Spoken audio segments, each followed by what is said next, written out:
Lítil hætta talin á að kórónuveiru faraldurinn verði óviðráðanlegur á Íslandi og líklega verður dregið brátt úr sóttvörnum.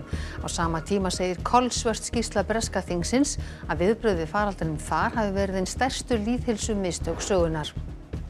Nýjasti sjálfstæðismaðurinn Birgir Þórarinsson lýsir hálfgerðu einelti af hálfu Miðflokksmanna á síðasta kjörtímabili og í aðdraganda kosninga. 25 nýir þingmenn settust á skólabekk á Alþingi í dag.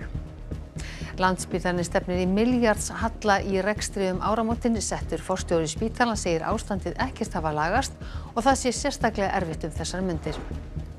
Ef hlýrra væri í veðri lægi bræla yfir Árneshreppi, sagði sveitungur sem gladdist yfir að losna við meira en 50 grindhvalahræ úr fjörunni. Varðskipið Þór siglir nú með hræin á burt. Sérfræðingar gæðaflíkur segja mikilvægt að vanda valið þegar kemur að fatakaupum svo ekki séu keyptir fatagarmar sem enda á ruslahaugum í Afríku. Það þarf að þukla, máta og lesa á fatamiðann.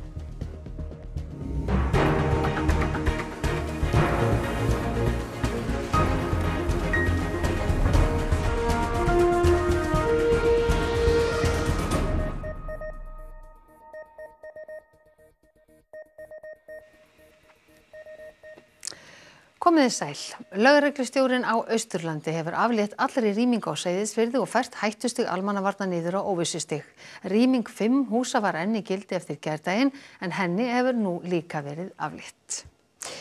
En næstum 4.000 manns hafa greinst með COVID-19 á Íslandi síðan 1. ágúst. Þetta þriðjungur allra sem smitast hafa innanlands frá upphafi. Aftur á móti hefur dregið verulega úr alvarlegum afleiðingum fyrir þá sem smitast. Talið að hættan á óviðráðanlegum faraldri hafi minnkað. Forsætis- og heilbrigðisráðherra kynntu horfurnar framundan vegna COVID-19 á ríkisstjórnarfundi í morgun. Hvorki Katrín né Svandís gáfu kost á viðtali en í minnisblaði þeirra kemur fram að frá 1. ágúst eða á tæpum 2,5 mánuði hafa næstum 4.000 greinst með veiruna. 3 hafa látist, 2 erlendir ferðamenn og 1 Íslendingur.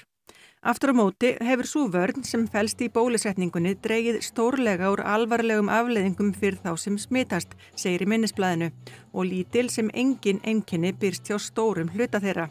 Reynslan af síðustu vikum og mánuðum þar sem litlar takmarkaðar sóttvarnar aðgerðir hafa verið í gildi en samneyti fólks á sama tíma stóraukist bendir til að hættan á óviðráðanlegum faraldri hafi minnkað.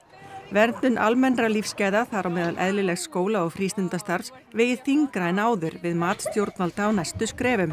Þá litið til þess að öll hin Norðurlöndin hafa aflétt öllum innanlandstakmörkunum og hafa vægari aðgerðir á landamærum. Heilbrigðisráðherra mun á næstu dögum ræða við sóttvarnalækni næstu skref í sóttvarnaaðgerðum hér innanlands. En miðað við minnisblaðið má leiða líkum að því að dregið verði enn frekar úr aðgerðum. En það áhugavert að bera saman viðbrögð íslenskra yfirvalda við aðgerðir breskra yfirvalda við kórónuveirufaraldrinum. En ný skýrsla leiðir í ljós að bresk yfirvöld brugðust allt of seint við og með skelfilegum afleiðingum.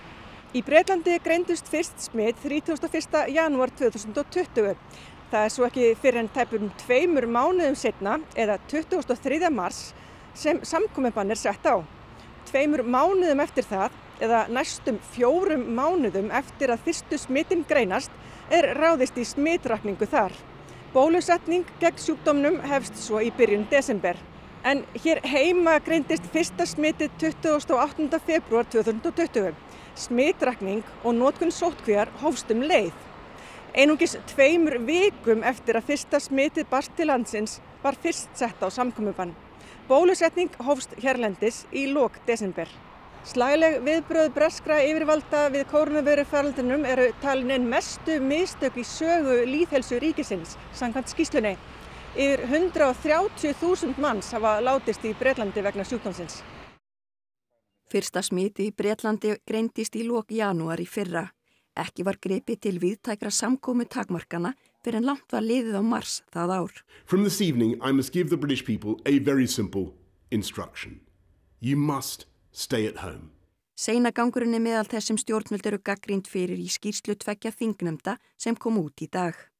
Yfir 138.000 dauðsföll rakin til veirunar í Bretlandi, hvergi í Evrópu þau álíka mörg. Í skýrslunni segir að ef fyrr hefði verið gripið inn í hefði mátt fækka dauðsföllum 1000. People could see what was happening in Italy. They could see what was happening in Spain and Germany and France. They didn't understand why we were not locking down sooner. Móðir Liz Jackson veiktist af COVID á hjúkrunarheimili í apríl í fyrra og lést. Engar takmarkanir voru á gestakomum á hjúkrunarheimili á þeim tíma. And I would say, are you sure I can come in? They would say, yes, the government says we're still allowed to receive visitors. So I knew in my own mind the lockdown was too slow. I knew the social care sector wasn't being looked after. Í skýrslunni eru stjórnvöld gagnrýnd fyrir að hafa stefnt að hjarðónæmi. Þar segir jafnframt að viðbrögðin við faraldrinum séu ein verstu mistök sem gerð hafi verið í sögu landsins þegar komið að lýðheilsumálum. Aðstoðar forsætisráðherra Bretlands mætti í viðtal á Sky sjónvarpsstöðina í morgun og þulurinn gerði ráð fyrir að hann ætlaði að biðja ástvini þeirra sem létust úr COVID afsökunar. Keen to start with an apology, though, I would have thought. Well, no, we followed the scientific advice. We protected. So no apology. We followed the scientific advice. We protected the NHS. We took the decisions based on the evidence before us. But of course, we've always said, with something so unprecedented as the pandemic, there will be lessons to learn. Í útvarpsviðtali síðar í dag vottaði hann aðstandendum samúð sína. Fyrrum aðalráðgjafi Borisar Johnson gagnrýndi viðbrögðin harðilega á sínum tíma og sagði í dag að hann ásamt öðrum hafi reynt að beina stjórninni á réttar brautir eftir fyrstu bylgjuna en að ekki hafi verið á það hlustað. Unfortunately, the Prime Minister, being the joke that he is, has not pushed that work through. Now you have a joke Prime Minister and a joker leading the Labour Party, and we obviously need a new political system. Birgir Þórarinsson satt sinn fyrsta þingflokksfund sem verðandi þingmaður Sjálfstæðisflokksins í dag. Hann var ánægður með vistaskiptin enda sagðist hann hafa átt erfitt uppdráttar innan Miðflokksins. Þingflokkur Sjálfstæðisflokksins kom saman til fundar síðdegis og var þetta fyrsti þingflokksfundur Birgis Þórarinssonar síðan hann gekk úr Miðflokknum í Sjálfstæðisflokkin.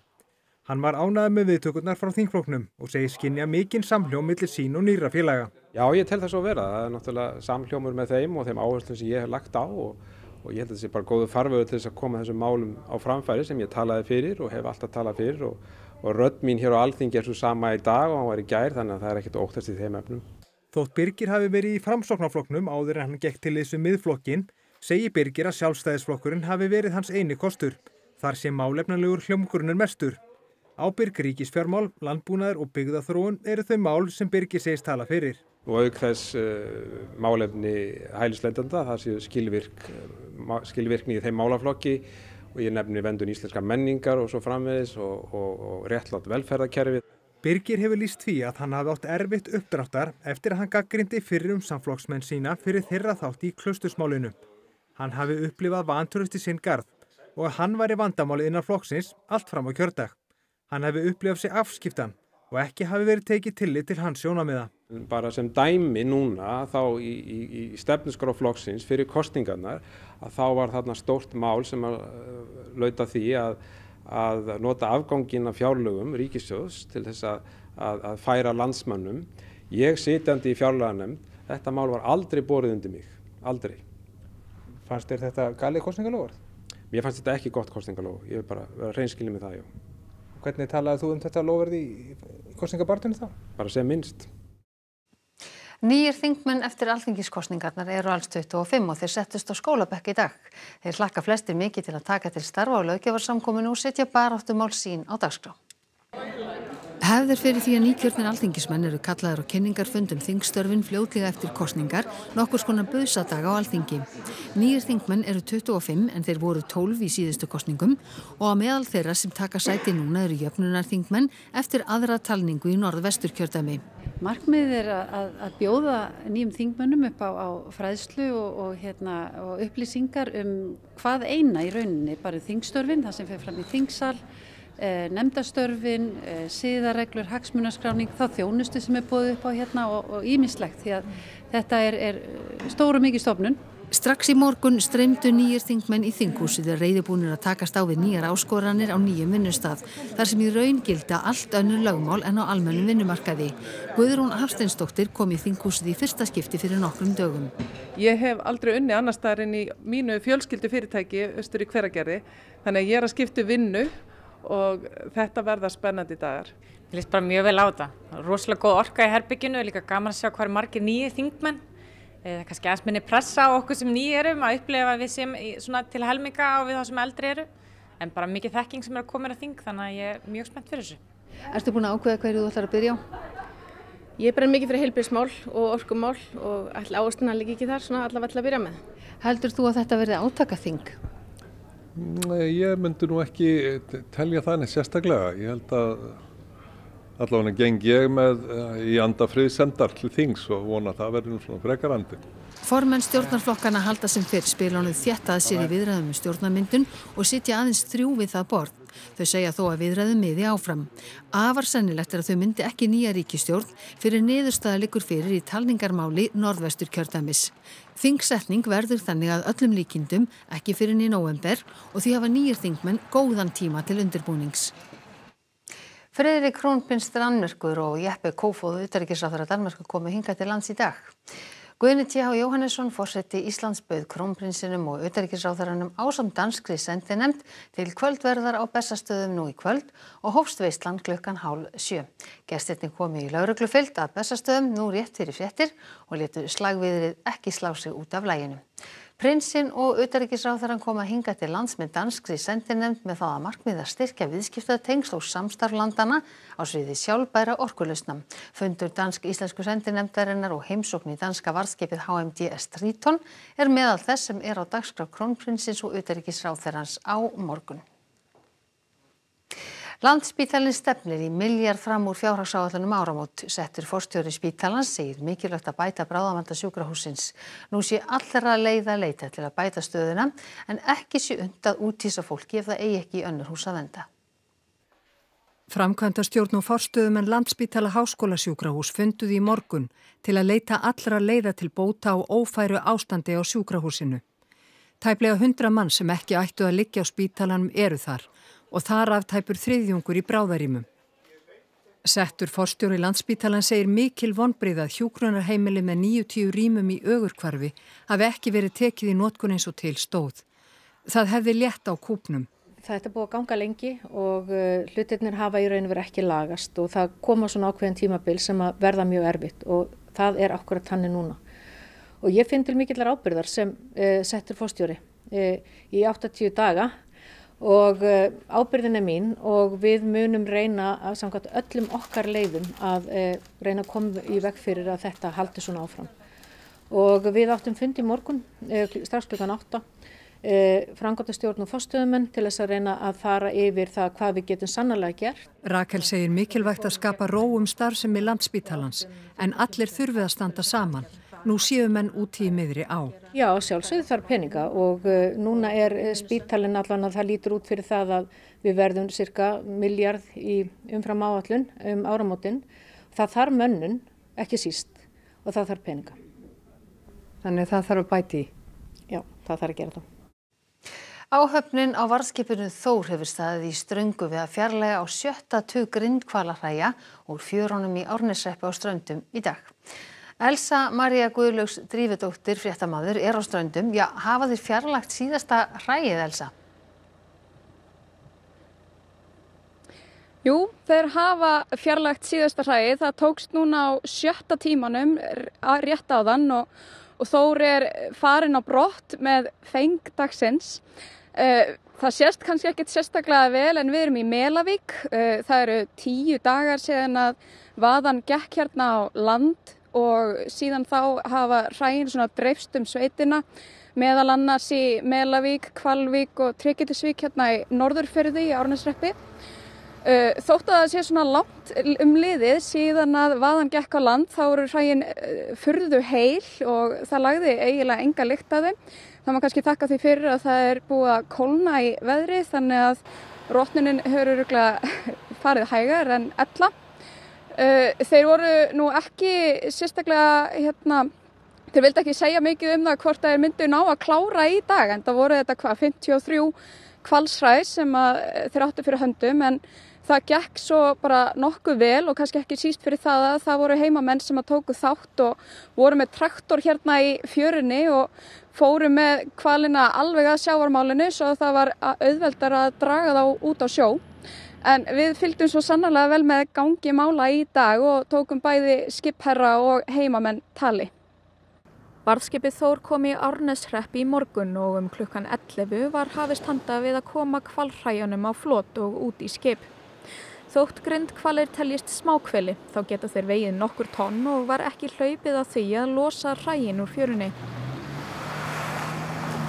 Þegar lag komst á verkið fór það þó að ganga greitt. Þetta búið að ganga mjög vel hjá okkur og þar sem allir voru nú að tala nefklemmur og fleira, þá eins og þið finnir sjálf, þá bara engilikt hérna sko. Þannig að við erum alveg sloppið við það sem betur fer. Landhelgisgæslan hefur áður tekið að sér að draga einn og einn hval út á sjó, en þetta í fyrsta skipti sem átt við heila vöðu. Hræin voru hífð upp á dekk þar sem sjó var sprautað á þau. Þið myndir að taka blóðið og fleira sem koma, það eru 2-3 dýr sem eru búin að vera koma með blóð með sér. Það er þess að hreinsa bara strax af dekkinu, þannig að það sé ekki að fara að safnast eitthvað. Bátarnir hafa verið að koma 2 dýr í hverri ferð. En það sem hjálpa okkur mest traktorinn sem komst í fjöruna sem betur fer. Það voru heimamenn á bæjunum á Melum og í Árnesi sem léðu krafta sína við verkið. Það er bara erfitt að keyra dráttar eftir fjörunni sko. Grýtt og ekki mikið pláss niður í sjó sko. Og þetta náttúrulega stóra skepnur? Já, það dregur stundum niður í vélinni. Sérstaklega stóru tarfanir eru helvítið þungir. En maður getur ímyndað sér að það verði gott að losna við þetta satt? Já, ef það verður hlýrra þá verður því líka brælan hérna sko. Það verður ekki líft hérna í kringum þetta sko. Þór mun sigla með hræin út fyrir sjávarfallastrauma og henda þeim þar fyrir borð. En þá verður núna með fullt skip af grindhvalahræjum. Hvernig verður að sigla þessu? Já, við komum ekki til að finna fyrir því. Stórt og mikið skip, þannig að það verður ekki vandamálið. En við erum svona planað að vera með þetta þangað til við erum komnir austur fyrir Langanes og setja það þar í hafstrauminn. Erna Solberg, sem verið hefur forsætisráðherra Noregs undanfarin 8 ár, baðst í dag lausnar fyrir sig og ráðuneyti sitt. Hægri flokkur Solberg tapaði fylgi í kosningunum 13. september og fljótlega var ljóst að hún héldi ekki embættinu. Ný minnihlutastjórn Verkamannaflokksins og Miðflokksins með Jónas Gahr Støre leiðtoga Verkamannaflokksins sem forsætisráðherra verður kynnt á blaðamannafundi á morgun og tekur síðan við völdum á fimmtudaginn. Støre gekk einnig á fund konungs í dag til að gera honum grein fyrir nýrri ríkisstjórn sinni. Með því að lesa á miða, skoða sauma, þukla og máta ætti fólk að geta keypt sér gæðaflíkur sem enda þá síður í fatafjöllum í Afríku. Sífellt stærri hluti þeirra flíka sem Vesturlandabúar eru hættir að nota og sendar eru til Afríku eru á svo lélegum gæðum að fötin nýtast engum, heldur safnast upp í heilu fjöllin og ruslahaugum og ógna umhverfinu. En hvernig á fólk að haga sér í fatakaupum til þess að auka ekki á þennan vanda heldur finna sér gæðaflík? Það að vanda valið fyrst og fremst og ég veit að þetta er svolítið frumskógur en það eru vegvísar. Þú þarft að vera sannfærður að þú viljir eiga þessa flík og ætlar að eiga hann í langan tíma. Guðbjörg flokkar fötin sem berast Rauða krossinum orðin þjálfuð í að greina gæðaflíkur. Það náttúrulega aðalega efni sem að finnur strax náttúrulega efni, ull, bómull, silki og svo framvegis. Hérna er til dæmis með mjög vandaðan fallegan ullajakka. Svo hérna mjög gamall móhertrefill. En hann er örugglega 50 ára. Já. En hann er ennþá í fínu lagi. En gæðin ráðast líka af saumaskapnum. Hér er dæmi hérna saumaskap sem er kannski ekki tipp-topp. Fóðrið of stutt og það kippist svona til. Það er ekki vasatuska. Nei, og efnið er svona ekkert sérstakt viðkoma. En málið vandast þegar náttúrulega efni eru blönduð gerviefnum. Þetta er svona dæmi svona ullablöndu. 53 ull, 47 póli. Og kaupir maður svona flík, þá gæti hún enst mjög lengi. En einingarnar sem slíkar textilin er ekki auðvelt að endurvinna. Flíkin brotnar því ekki niður í náttúrunni og ekki hægt að bræða hann eins og plast. Guðbjörg telur þó að jakkin endi ekki á ruslahaugum í Afríku þar sem hann er svo hlýr. Þetta er mest sumarflíkur fyrir okkur sem fara á þann markað. Jæja Einar, hvað ætlar að vera með í Kastljósi? Við ætlum að fjalla þessar fjölmörgu tilkynningar kvenna til Lyfjastofnunar aukaverkanir sem að þær hafa fundið vegna COVID-bólusetningarinnar á tíðahring þeirra og það hópur kvenna sem að íhugar að fara í mál við ríki vegna þessa. Lyfjastofnun og landlæknisembættið taka þetta alvarlega og settu á fót hóp óháðra sérfræðinga sem að rannsakaði málið og skilaði niðurstöðum núna fyrir skömmu og það Aðalbjörg Björgvinsdóttir sérfræðingur í fæðinga- og kvensjúkdómalækningum og Björn Rúnar Lúðvíksson prófessor upp í háskóla í ónæmislækningum. Þau koma til mín í kvöld og voru í þessari nefnd og þau ætla að segja okkur frá niðurstöðunum og svona þess að hvetja konur til þess að fylgjast með sér og fara til læknis eða finna fyrir þessum aukaverkunum en líka svona segja okkur það hvort að bóluefnið sé að hafa svona mikil áhrif á tíðahringinn. Í Kastljósi hér rétt á eftir. Já. Takk fyrir þetta Einar. Við ætlum að huga hins vegar núna að veðrinu. Það rignir víða á landinu í nótt en gengur í norðan golu eða kalda með morgninum og léttir til landið sunnan og vestanvert. Áfram að búast við rigningu eða slyddu af og til norðaustan til. Hiti verður á bilinu 1 til 11 stig, það verður hlýjast sunnanlands. En Sigurður Jónsson, veðurfræðingur, hann fer nánar yfir veðrið að loknum íþróttum sem Helga Margrét Höskuldsdóttir sér í kvöld. Breiðablik mætir Real Madrid í öðrum leik sínum í meistaradeild Evrópu annað kvöld. Ásmundur Arnarsson hefur tekið við liðinu og spenntur fyrir áskorun í fyrsta leik sínum. Þetta eitthvað sem að þú vonar innst inni og svo verður svo veruleika. Og hlaupið var í Bostonar maraþoninu í fyrsta skipti í 30 mánuði í gær.